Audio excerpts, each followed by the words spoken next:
Assalamualaikum warahmatullahi wabarakatuh. Bismillah, alhamdulillah, wassalatu wassalamu ala rasulillah wa ala alihi wa sahbihi wa mawalah. La hawla wa la quwata illa billah.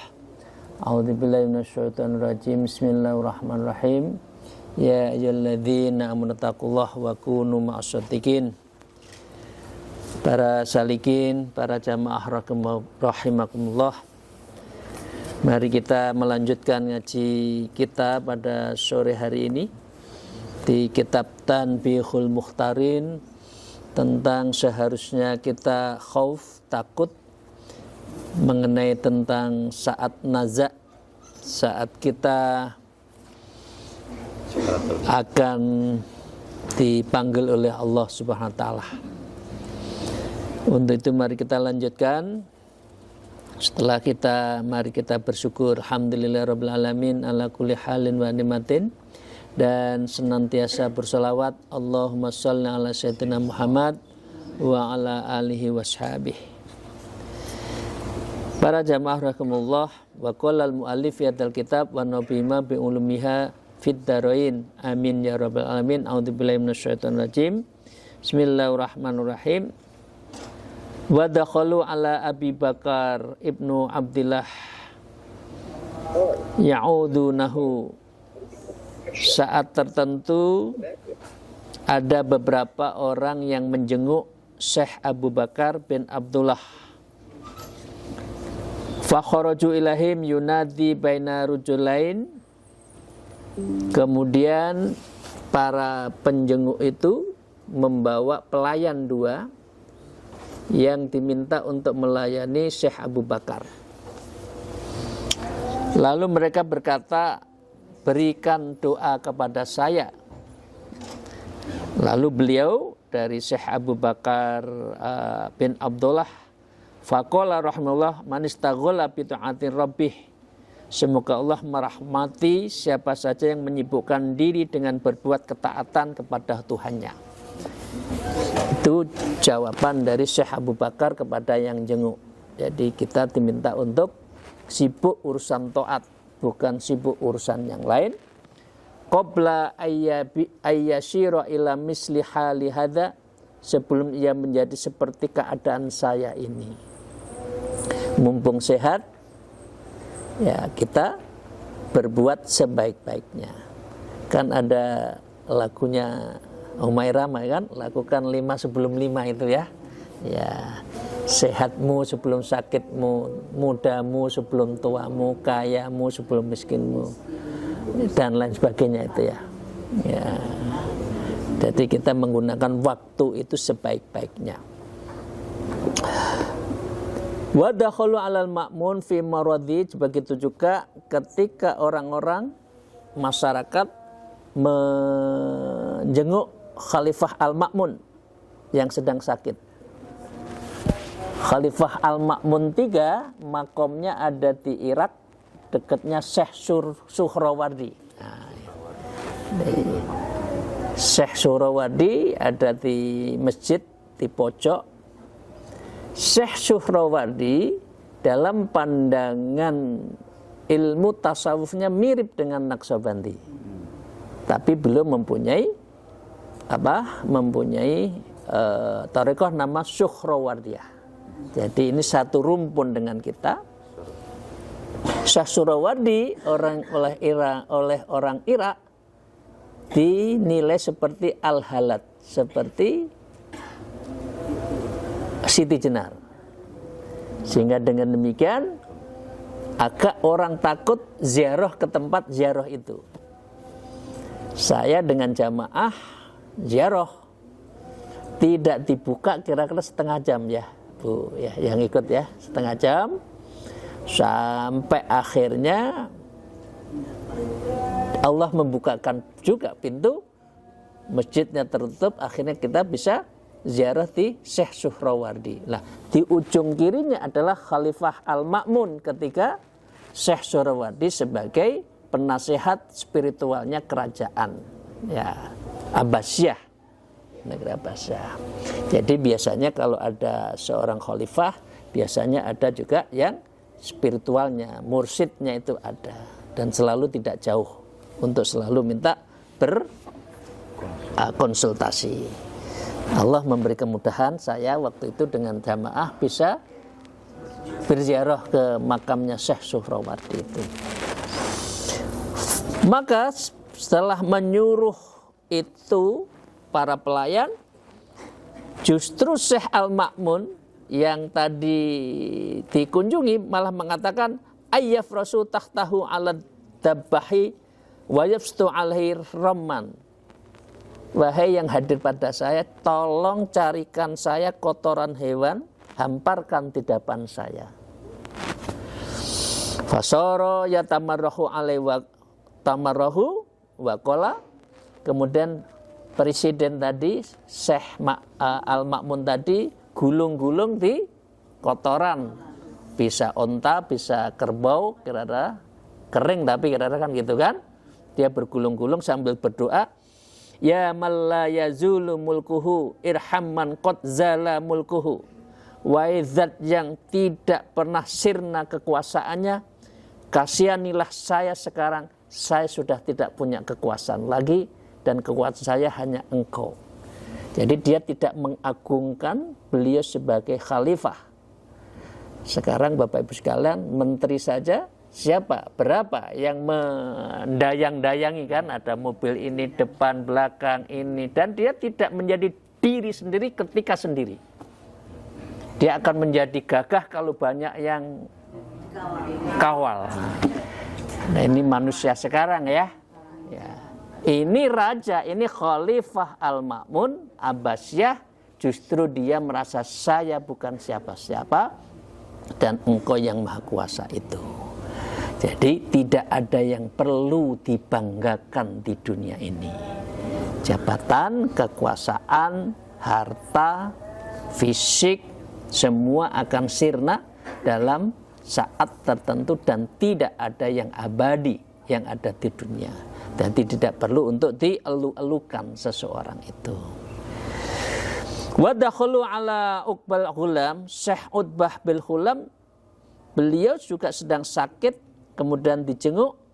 Kaifa tajiduka, bagaimana Syekh Ghulam, engkau perkembangannya?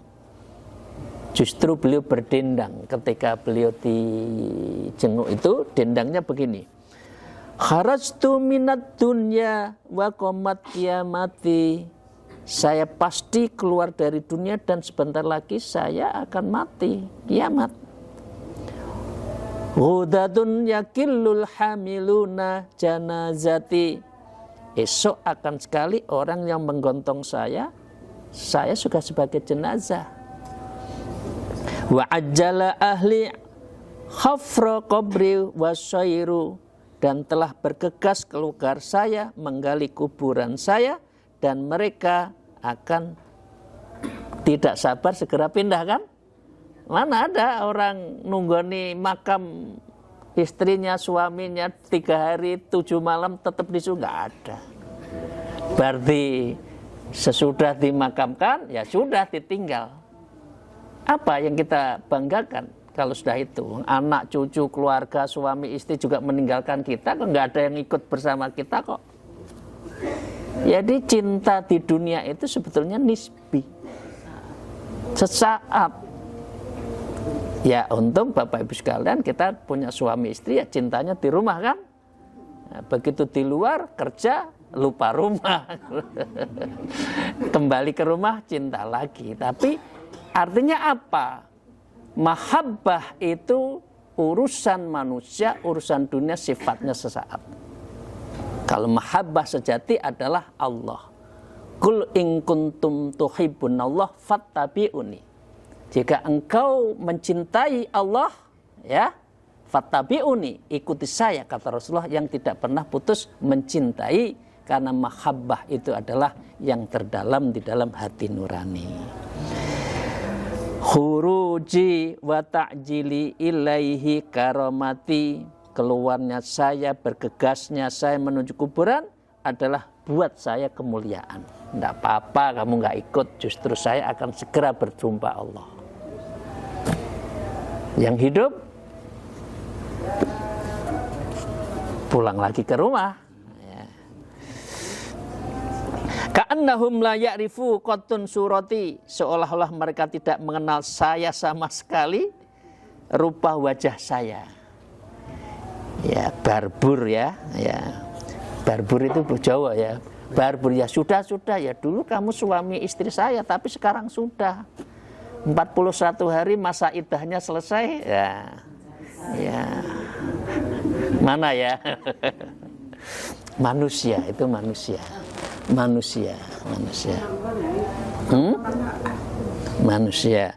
Ghadatan abu yaumi alayya walailati, esok akan tiba siang dan malam diri saya sendiri dikubur dan saya akan ditemani amal-amal saya. Kubri munisan itu apa? Yang bisa manisnya kubur itu apa? Baca Quran. Itu yang menjadi penerang kubur gitu-gitu. Ini tidak baca one day one juz kok sulit banget. Ya, sehari minimal 1 juz. Syukur-syukur setiap habis sholat 1 juz. Berarti 6 hari sekali khatam. Saya izin dengan segala hormat, ini ibroh ibu saya. Berkali-kali saya sampaikan. Ibu saya itu setiap bulan 6 juz khatam. 1 juz untuk dirinya sendiri, 1 juz untuk anak yang pertama, 1 juz untuk anak kedua, anak ketiga, anak kelima. Saya anak kelima. Kalau ada cucu punya hajat, dikhatamkan Quran, ini untuk khatam cucu saya. Jadi memang ibu-ibu sudah waktunya punya anak, punya hajat, khatamin Quran. Ya minimal sehari berapa juz gitu ya. Nah, dan ibu saya memang begitu, tirakatnya ya kuat, puasanya, suluknya kalau setiap suluk walaupun sudah selesai datang. Karena Bapak Ibu sekalian, suluk itu kalau dirasakan nikmatnya kira-kira juga nggak kalah dengan umroh loh. Nah, ada yang mengatakan lebih. Umroh kan hanya dari kamar, sholat, hotel, sholat, pulang pergi, nyari teh pagi hari, kira-kira kan gitu kan, belanja. Di sini kan enggak, istirahat berapa kali? Ya suluk, ya tawajuh, ya jamaah, ya sholat malam, ya baca Quran, ya zikir, ya amalan pribadi. Sehingga totally mayoritas waktu yang disuluk itu adalah untuk Allah. Jadi lazzatul suluk, ini nama lezatnya suluk itu kita bisa rasakan karena kita sudah ta'aluk, sudah bergantung pada Allah. Ada dzauk, ada rasa. Dia Bapak sekalian ya. Jadi tidak usah sedih kalau lagi sakit. Intinya itu. Umar bin Abdul Aziz, tatkala Sayyidina Umar bin Khattab ditikam, ya juga beliau memanggil dengan membawa susu, kemudian minum susu. Maksudnya Syekh Umar bin Abdul Aziz itu membawa susu agar siapa? Agar Khalifah Umar bin Khattab segera sembuh lah. Anda syukur. Diminumkan oleh Sayyidina Umar bin Abdul Aziz, oleh Sayyidina Umar, maka apa? Fakharajal labanun min ta'natihi faqala Allahu Akbar. Minum di mulut, keluar di tempat ditekam tadi. Jadi susunya tidak mau masuk ke dalam karena menikmati sakitnya sambil menyebut Allahu Akbar. Gitu ya. Jadi dengan demikian, kalau orang sakit, beliau sakit itu enggak sibuk. Kalau kita itu sakit kan sibuknya bukan main. Ya. Maka mulailah rekan-rekan duduk dan beliau berkata, "Wallah lawattu anni kharajtu minad dunya kafafan kama dakhaltu fiha." Demi Allah pastilah saya menyukai saya keluar dari dunia dalam keadaan terpinggirkan sebagaimana saya terlahir ke dunia, nggak ada masalah. Walau kana lil yauma jami'u ma ta'ata alaih as-samsu wa ma gharabta, dan seandainya pada hari saya memiliki seluruh perkara matahari yang terbit untuk menyelesaikan perkara saya, maka matahari itu juga akan terbenam. Artinya ada orang itu up and down. Kalau saat saya menjabat biasa, tidak menjabat biasa. Karena tidak mungkin matahari selalu menerangi sepanjang hari. Pasti ada wahtilafil laili wan nahari, pergantian siang dan malam, antara matahari dan rembulan itu saling ganti. Jadi kekuasaan itu aja dikuasakan, jangan dikuo-kuo, bahasa Jawa ya. Kuo-kuo itu israf, maunya saya terus, siapa lagi kalau tidak saya ini orang yang ya. Kalau sudah mengatakan itu sudah apa? Dia itu sombong. Ya, dan itu apa? Iblis kan? Saya ada lebih baik dari Anda. Nah, Sayyidina Umar bin Khattab begitu kok, saatnya saya tenggelam kok. Kekuasaan tidak abadi. Dan pastilah saya akan menembus dengan perkara itu, dan saya akan min hawal mutali, dan saya akan menghadapi teror yang Allah yang maha penguasa. Jadi kalau seperti itu Bapak Ibu sekalian, hidup itu enak. Jadi orang biasa nikmat, jadi pejabat tidak sombong. Jabatan kekuasaan adalah amanah. Kalau amanah dipanggil ya sudah, cukup kok. Gitu loh. Orang tuh yang nggak sanggup kan jadi orang biasa. Maunya itu jadi orang luar biasa. Ya. Ya, bismillahirrahmanirrahim. Kita lanjut ya. Walamma khadadul fafa tu Salman Al-Farisi, dan tatkala telah tiba detik-detik kematian kepada Sayyidina Salman Al-Farisi, maka beliau menangis dan berkata, ingatlah pada satu hadis Nabi mengingatkan, qad ahida ilaina, sesungguhnya Rasulullah sungguh telah membuat perjanjian kepada kita dan kepada beliau. Itu kan bergantian kan, Abu Bakar, Umar, ya. Di situ ada Salman Al-Farisi, sekitar itu kan beliau-beliau. Ya, Salman Al-Farisi itu yang skenario perang Khandaq itu loh. Jadi perang Khandaq di Madinah, Masjid 7 itu, ya, kafir Quraisy mau nyerang, kemudian arsiteknya Salman Al-Farisi, kita bikin parit yang kudanya tidak bisa loncat. Ketika tidak loncat, kafir Quraisy dari Mekah perbekalannya habis, kemudian pulang, kemudian perang Khandaq dimenangkan oleh umat Islam. Jadi arsiteknya itu adalah Salman Al-Farisi. Karena itulah Rasul mengatakan Salman Al-Farisi kana min ahlil bait. Walaupun beliau orang Persia itu kan pinter-pinter ya. Ada 3 ras Arya, ras Persia, dan ras Yahudi.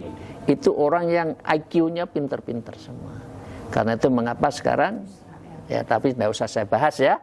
Ya, Iran diserang, tahes saja.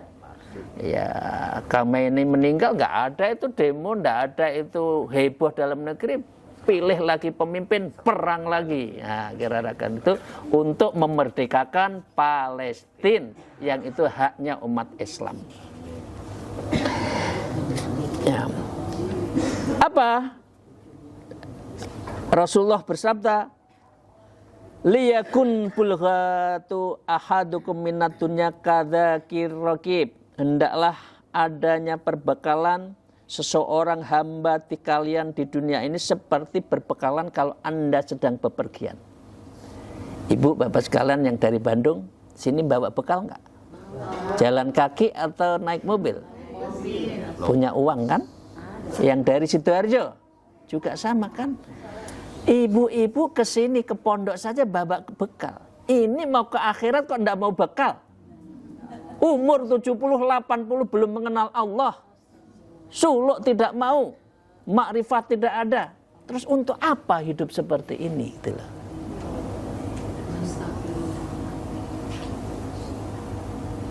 Allahumma shalli ala sayyidina Muhammad. Jadi begitu Bapak. Ibu-ibu yang suluk di sini Allahumma futuhul qulub. Allah membukakan hati ibu bapak sekalian untuk kita ta'aluk kepada Allah, untuk kita jalan pada Allah. Urusan dunia, urusan pekerjaan tidak ada habisnya kok. Mau apa? Nggak ada habisnya. Mbak besok kiamat suruh kerja cari duit manusia. Tapi kan bukan itu yang kita cari. Bekal kita adalah bekal untuk akhirat. Wa ana qad jama'tu hadhil amni'atu wa asyara ilaiha, dan ingatlah saya sungguh telah mengumpulkan benda-benda berharga. Beliau sambil mengisyaratkan benda-benda itu, artinya isyarat aja. Ini loh saya punya bekal. Kemudian setelah itu wafat, maka dengan demikian benda-bendanya itu ditasarufkan untuk kepentingan agama. Dan saat itu beliau wafat, dan setelah itulah Umar bin Khattab berpindah ke Utsman bin Affan. Saya agak geser politik sedikit. Apakah di dalam Islam itu ada sistem politik tunggal? Tidak ada. Tidak ada. Gus Dur mengatakan tidak ada sistem politik Islam yang tunggal. Sistem politiknya ada. Perpindahan Rasulullah kepada Abu Bakar As-Siddiq itu dengan isyarah. Kalau saya sakit yang imami adalah Abu Bakar. Kemudian bersepakat, kalau itu khalifahnya Abu Bakar.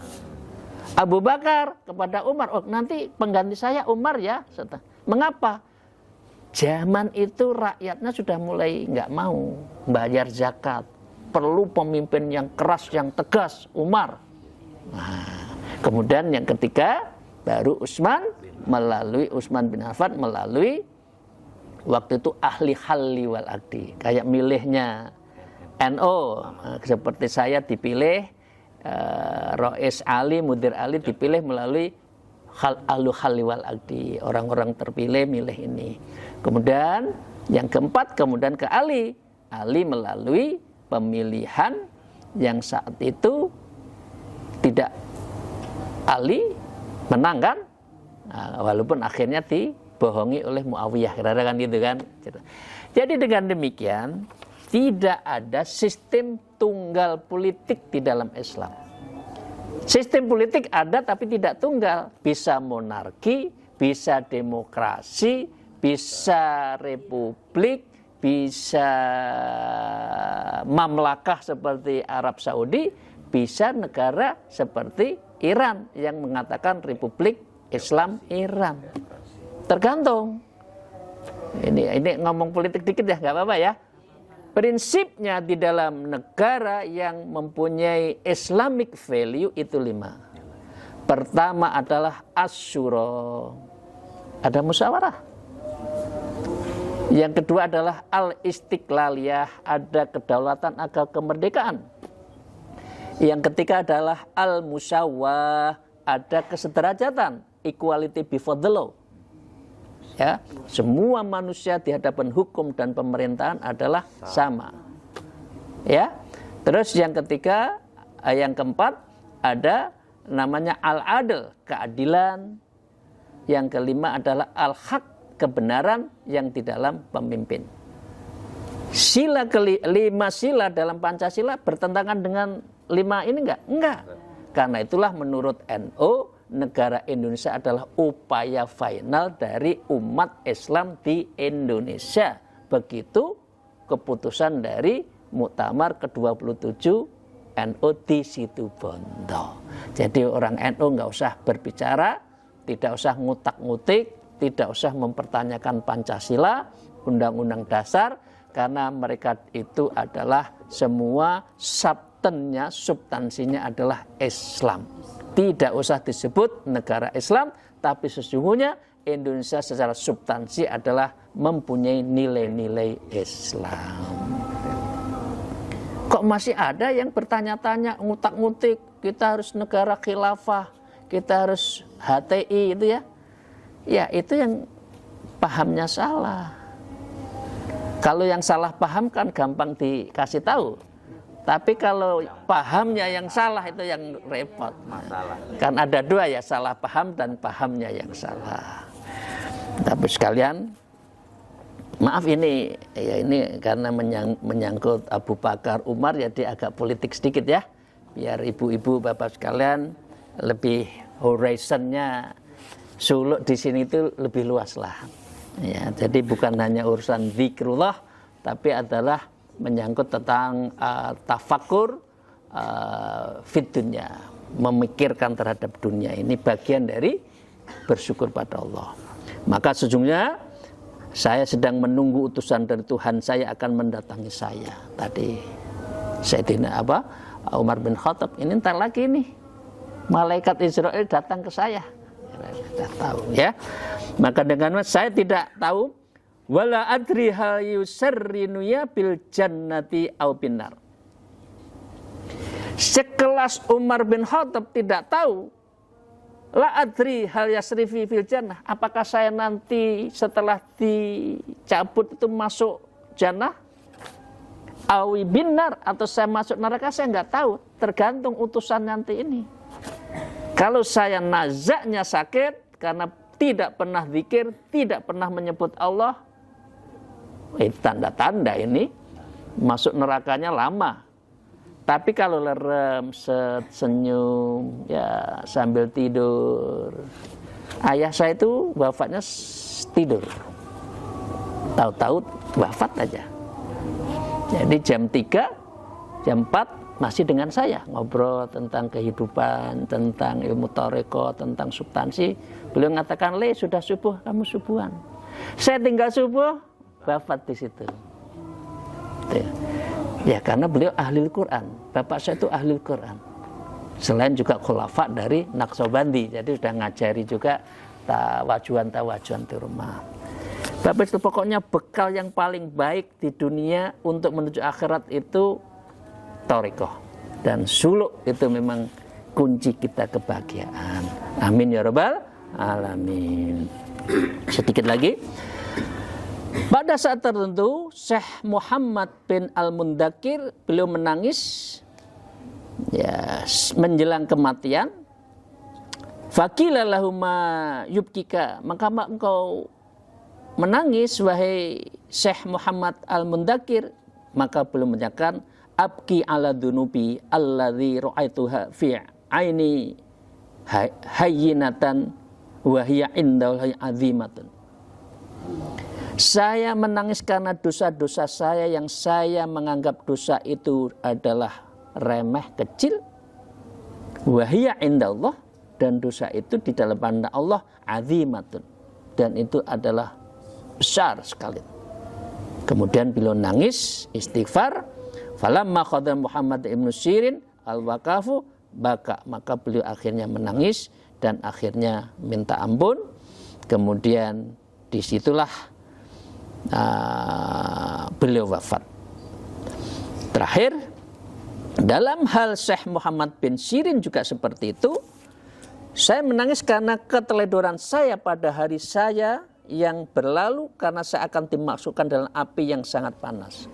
Waktu masih muda, diajak mengenal Allah nggak mau, diajak suluk nggak mau, diajak zikir nggak. Ya akhirnya menyesal kalau sudah menjelang nazak itu menyesal, kok nggak dulu-dulu ya saya ikut suluk gitu loh. Masuk thariqah kok mengetahui jalan menuju Allah itu kok nggak dulu-dulu. Dia menyesal, akhirnya nangis. Kemudian ya paling akhir adalah ketika Sayyidina Umar bin Abdul Aziz, beliau juga akan wafat, doanya begini. Allahumma inni adnabta, ya Allah sungguhnya saya telah berbuat dosa. Fa in ghafartali faqad mananta, Lalu jika engkau mengampuni, maka engkau telah memberi anugerah kepadaku. Wa in ngadzabtani, jikalau engkau menyiksaku, faqad adalta wa madzalamta, maka engkau telah berlaku adil. Engkau tidak zalim.